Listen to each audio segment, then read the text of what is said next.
migrants often miss months or even years of schooling. This hurts their chances of escaping poverty and having safer futures.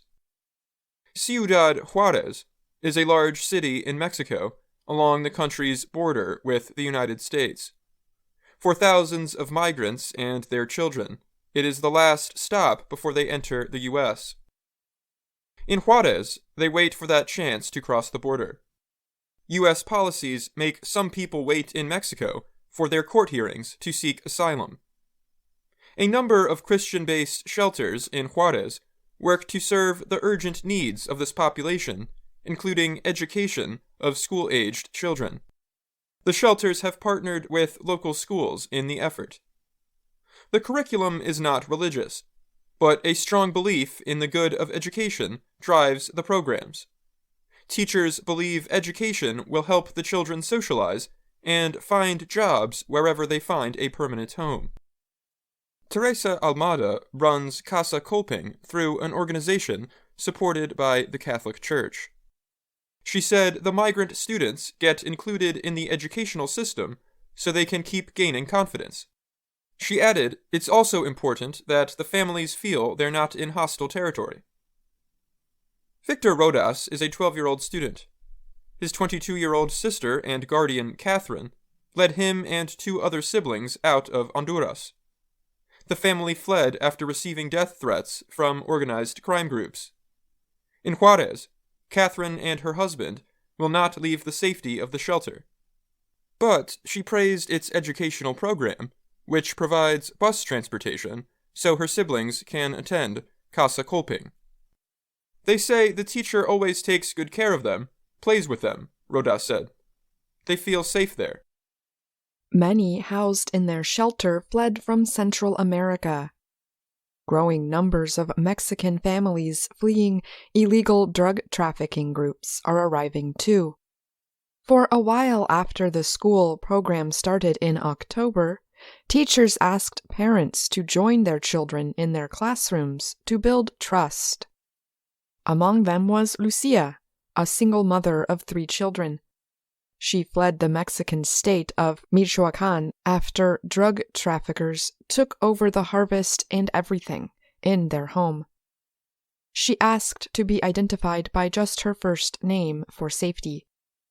Education is important so that they can develop as people and they'll be able to defend themselves from whatever life will put before them, Lucia said. She and her family have been living there for 9 months. More than 30 children from Christian-based shelters around Ciudad Juarez attend Casa Kolping. 1st to 3rd graders gather in one classroom. 4th to 6th graders meet in another. In the U.S., Victor hopes schools will be big, well cared for, and will help him reach his goal of becoming a building designer. If you ask the kids, their biggest dream is to cross to the United States, said teacher Yolanda Garcia. Many parents do not want to send their children to school in Mexico, where they do not plan to stay. Also, many public educators do not want to bring in migrant students. There is a fear of losing teachers if class sizes decrease when students leave suddenly, said Dora Espinosa. She is a school official in Ciudad Juarez. In addition to uncertainty, poverty and discrimination keep nearly half of refugee children from school worldwide, says the United Nations Refugee Agency, UNHCR. But the biggest barrier is insecurity. Threatened with violence by gangs, both in their hometowns and along the trip to the U.S., many parents are afraid to leave their children alone. The shelters address that by providing secure transportation for the children. The migrant children have experienced a lot of trauma, educators say. Samuel Jimenez is a teacher at one of the schools. He said students will tell him they are there because they murdered my parents. They tell it in detail.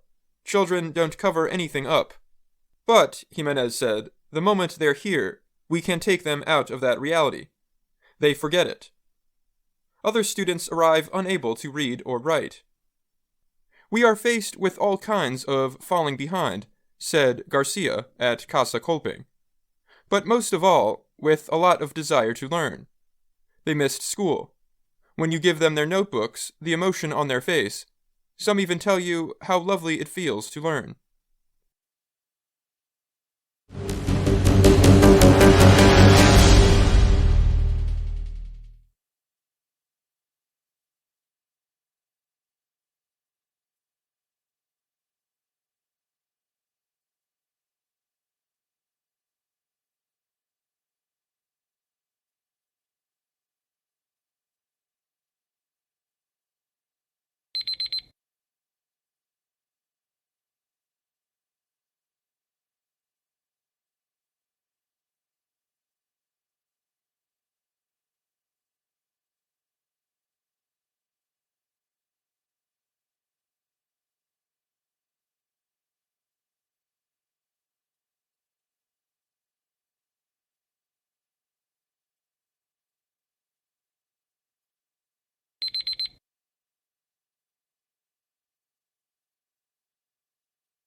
Hi, thank you for watching.